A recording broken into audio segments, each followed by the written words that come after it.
Assalamu alaikum, I'm Manar from Morocco and you're watching Moroccistani Reactions. In today's video, I'll react to a video by Hasti TV, Pakistan's Future After Elections 2024, The Hidden Truth. So آئیے دیکھتے ہیں, let's start the video. 1, 2, 3.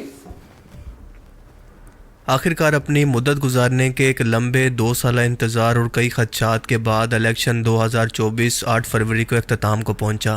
لیکن وہ الگ بات ہے کہ اب تک نہ صرف ووٹرز بلکہ کینڈیڈیٹ بھی الیکشن کمیشن کے نتائج کے انتظار میں باہر ڈیرے ڈالے بیٹھے ہیں.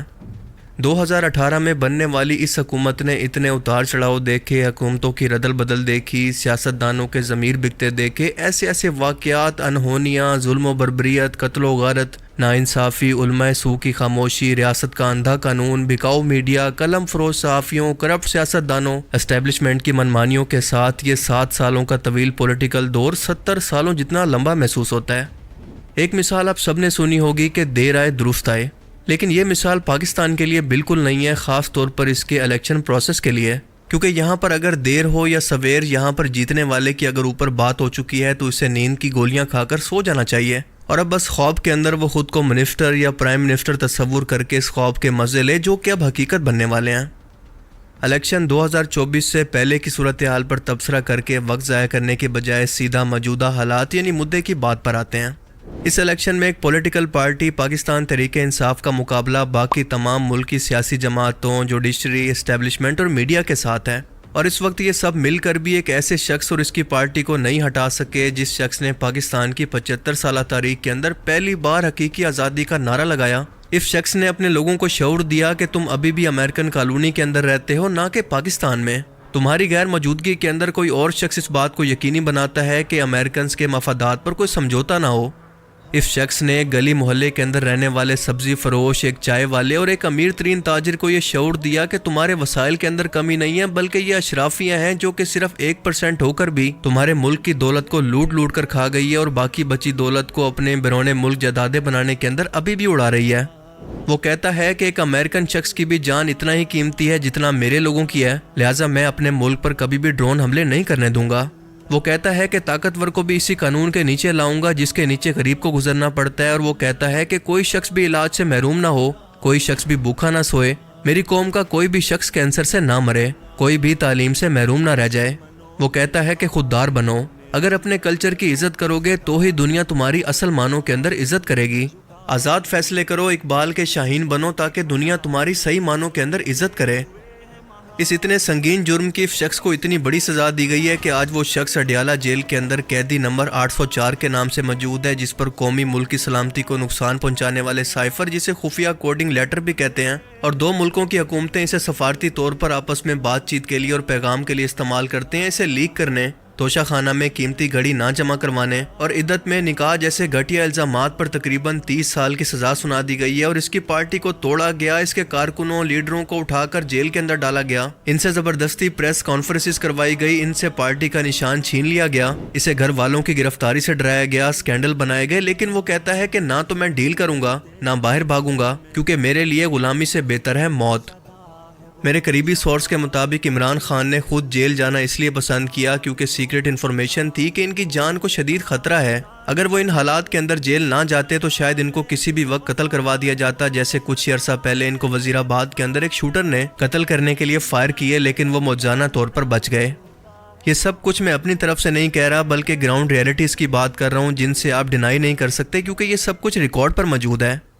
جبکہ اس کے اپوزٹ سائڈ پر ہم دیکھتے ہیں کہ ملک کو لوٹ کر باہر جائیدادیں بنانے والے آج ملک کے ہیرو بن کر واپس آ رہے ہیں, جن کی اولادیں باہر, جائیدادیں باہر, عیدیں باہر, بس وہ سیاست کرنے پاکستان کے اندر آتے ہیں. اب تک کی موجودہ صورتحال کے مطابق الیکشن کا مکمل نتیجہ نظر نہیں آ رہا, البتہ 50% سے زیادہ نتیجوں کے مطابق پی ٹی آئی کے آزاد امیدوار اس وقت ہر جگہ پر ایک واضح اکثریت سے لیڈ کر رہے ہیں. یہاں تک کہ کے پی کے اور پنجاب کے اندر ان کی واضح اکثریت نظر آ رہی ہے, جبکہ دوسرے نمبر پر ہے پاکستان مسلم لیگ نون اور تیسرا نمبر ہے پاکستان پیپلز پارٹی کا, جو کہ سندھ اور بلوچستان کے اندر انتہائی مضبوط حالت کے اندر جیتتی ہوئی نظر آ رہی ہے.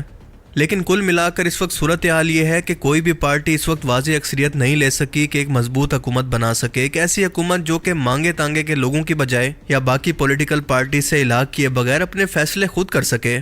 اور اگر ایک بار پھر سے یہ لولی لنگڑی حکومت بنا دی جاتی ہے تو اس کا پھر سے وہی حال ہوگا جو کہ پچھلے 75 سالوں سے ہوتا آ رہا ہے، یعنی اپنی مدت پوری نہیں کر سکتی۔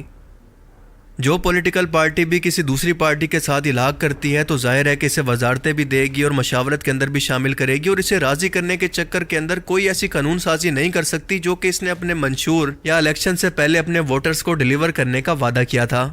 اب ظاہر سی بات ہے کہ اگر اتنی میجورٹی ملنے کے باوجود بھی اگر یہ پولیٹیکل پارٹی ڈیلیور نہیں کر پاتی تو اگلی بار الیکشنز کے اندر اس کی پاپولیرٹی انتہائی کم ہو جائے گی۔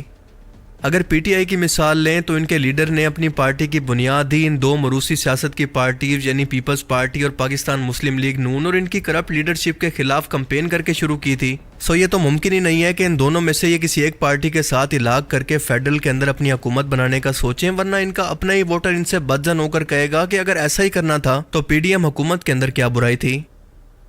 دوسری بات، اگر یہ دونوں پارٹیز یعنی پاکستان پیپلز پارٹی اور مسلم لیگ نون مل کر اگر وفاق کے اندر حکومت بناتی ہیں تو پی ٹی آئی اپوزیشن کے اندر جانا بہتر سمجھے گی، کیونکہ عمران خان پہلے ہی کہہ چکے ہیں کہ مجھے بیساکھیوں کی حکومت کی ضرورت نہیں بلکہ خود مختار حکومت اور اس کا مینڈیٹ قبول ہے، ورنہ ایسی حکومت سے نہ ہونا بہتر ہے۔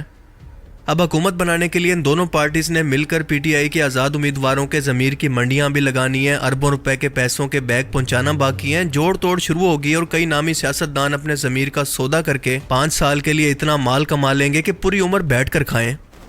اگر اس طرح سے وفاق کے اندر ان دو پارٹیز کی حکومت بنتی ہے تو یہ انتہائی کمزور حکومت ہوگی، یہ عالمی اعتماد کو حاصل نہیں کر سکے گی، جس کا مطلب ہے کہ دنیا آپ کے ملک کے اندر پیسہ انویسٹ کرنے سے ڈرے گی، نئے کاروبار نہیں آئیں گے، نئی انڈسٹری نہیں لگے گی، آپ کے لوگوں کو روزگار نہیں ملے گا، سٹاک مارکیٹ کے اندر گراوٹ آئے گی، جس کا سیدھا سیدھا اثر عام انسان کی زندگی پر ہوگا، کیونکہ اس کی وجہ سے مہنگائی کا اس سے بھی بڑا طوفان آئے گا، بجلی مہنگی ہوگی، گیس مہنگی ہوگی، پیٹرول، کھانا پینا سب کچھ مزید مہنگا ہوگا۔ اور یقین کریں کہ اس مہنگائی نے عوام کی جو کمر توڑ رکھی ہے، اگر اس سے زیادہ مہنگائی ہوتی ہے اور عوام سڑکوں پر نکل آتی ہے تو حالات کسی کے کنٹرول میں نہیں رہیں گے۔ پولیٹیکل سٹیبلٹی کسی بھی ملک کی مضبوطی کی پہلی شرط ہوتی ہے اور یہ صرف اور صرف آتی ہے صاف اور شفاف الیکشن سے۔ میرے تجزیے کے مطابق اگر موجودہ حالات کے اندر اگر یہ دو پارٹیز حکومت بناتی ہیں تو ایسی حکومت مشکل سے مشکل 6 مہینے نکال پائے گی، اور اگر اس کو لمبا کھینچ بھی لیا جائے تو میکسیمم 2 سے 2.5 سال، جو کہ ہمیشہ سے چلتا آ رہا ہے، یعنی ایک بار پھر سے وہی پولیٹیکل انسٹیبلٹی۔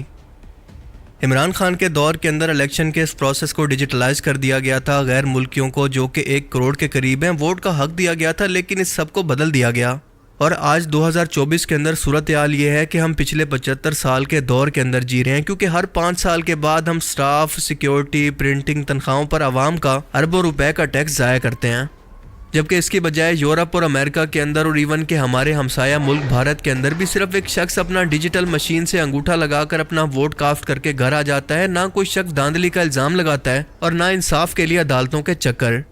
ایک بار پھر سے دھاندلی کا شور ہے، ایک بار پھر سے نتائج بدلے جا رہے ہیں، راتوں رات سسٹم بٹھا دیا گیا ہے، کورٹ کے حکم کی خلاف ورزی کر کے بھی پورے دن نیٹ ورک کو اور انٹرنیٹ سروسز کو بند کر دیا گیا، اور لوگ پھر بھی پر امید ہیں کہ ان کے مینڈیٹ کو تسلیم کیا جا رہا ہے۔ کل ملا کر بات یہ ہے کہ ہم نے آج تک ایک ایسے کنویں کے اندر جو کہ پانی سے بھرا ہوا ہے لیکن اس کے اندر ایک کتا گر کر مر گیا ہے، جس کی وجہ سے کوئی بھی شخص پانی نہیں پی سکتا اور یہ پورے کا پورا کنواں ناپاک ہو گیا ہے۔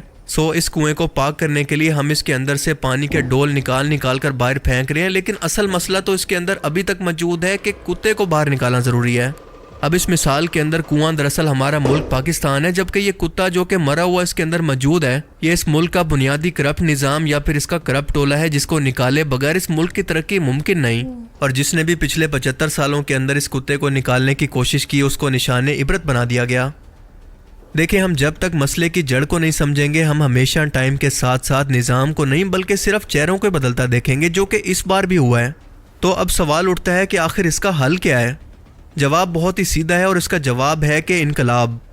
میں ایک شعر کے ساتھ اس کا جواب دے کر اپنی بات کو ختم کرتا ہوں کہ لگی ہے صدا پھر ایک بار کے سردار بدلے گا، فرعونی سلطنت کا ایک کردار بدلے گا، جس قوم کو خود پر جبر سہنے کی عادت ہو، جس قوم کو خود پر جبر سہنے کی عادت ہو، وہاں کب کچھ بدلا ہے جو اس بار بدلے گا۔ اللہ تعالیٰ پاکستان کا حامی و ناصر ہو۔ یہ تو میری پرسنل رائے اور میرا ذاتی تجزیہ تھا، آپ اس بارے میں کیا سوچتے ہیں میں ضرور جاننا چاہوں گا۔ اپنی قیمتی رائے کا اظہار کمنٹ سیکشن میں ضرور کریں۔ And thanks for watching this video. اللہ حافظ۔ حسیب شفقت نے اس ویڈیو میں بتایا ہے کہ پاکستان میں کبھی ترقی نہیں ہو سکتی اگر کرپٹ سسٹم کو جڑ سے ختم نہیں کیا جاتا، تو کبھی پاکستان ترقی نہیں کر سکتا ہے۔ تو ابھی جو صورتحال چل رہی ہے اس میں ایک کنفیوژن سچویشن ہو رہی ہے کہ کون بنائے گا حکومت۔ پی ٹی آئی جو کہ جن سے وہ بلے کا نشان چھین لیا گیا ہے، اور یہ آزاد امیدواروں نے الیکشنز لڑی ہے، تو ان کے لیے مشکل ہو گیا ہے حکومت بنانا، کیونکہ ان کے پاس نہ تو کوئی پارٹی ہے، جو اصل پارٹی ہے ان سے بلے کا نشان چھین لیا گیا ہے، تو ان کو ایز اے پارٹی کنسیڈر نہیں کیا جا رہا ہے۔ تو کیا پی ٹی آئی جو ہے وہ عمران خان بھی کسی پارٹی سے مل کر جو ہے حکومت نہیں بنانا چاہتا ہے، وہ علیحدہ ہو کر جو ہے وہ حکومت بنانا چاہتا ہے، پی ٹی آئی کی حکومت بنانا چاہتا ہے، نہ کسی سے کے ساتھ مل کر حکومت بنانی ہے۔ تو جیسے انہوں نے کہا ہے کہ مکس اچار حکومت نامنظور، جو کہ نواز شریف بنانا چاہتا ہے، دوسرے پارٹی سے مل کر جو ہے مکس اچار والی حکومت بنانا چاہتا ہے، لیکن وہ حکومت جو ہے ان کے کہنے پر جو ہے وہ پولیٹیکل سٹیبلٹی جو ہے وہ مینٹین نہیں رکھ سکے گی، اور زیادہ سے زیادہ جو ہے 2 یا 2.5 سال تک چلے گی، اور بہت سارے مشکلات پیدا ہو جائیں گے، حالات اور خراب ہو جائیں گے۔ اور یہ وہی چہرے ہیں، یہ وہی کرپٹ چہرے ہیں جن کو ختم کرنے پاکستان سے۔ تو یہ اگر نواز شریف کی حکومت بنے گی تو پاکستان کی بھلائی نہیں، یہ پاکستان کی بھلائی میں نہیں ہوگا، اور پاکستان میں اور حالات بگڑیں گے۔ تو ابھی یہ چاہیے کہ پی ٹی آئی ہی حکومت بنائے، اور اس کے علاوہ اگر کوئی اور صورتحال بنے تو عوام کو چاہیے کہ وہ باہر جا کر پروٹیسٹ کریں، اور یہ جو مکس اچار حکومت ہے اس کے خلاف پروٹیسٹ ہونے چاہیے، اور اس کو کسی قیمت پہ نہیں بننے دینا ہے۔ تو یہ تھی آج کی ویڈیو، امید ہے کہ آپ سب کو پسند آئی ہوگی۔ ملتے ہیں انشاءاللہ نیکسٹ ویڈیو میں، ٹل دین اپنا بہت خیال رکھیے گا، فی امان اللہ۔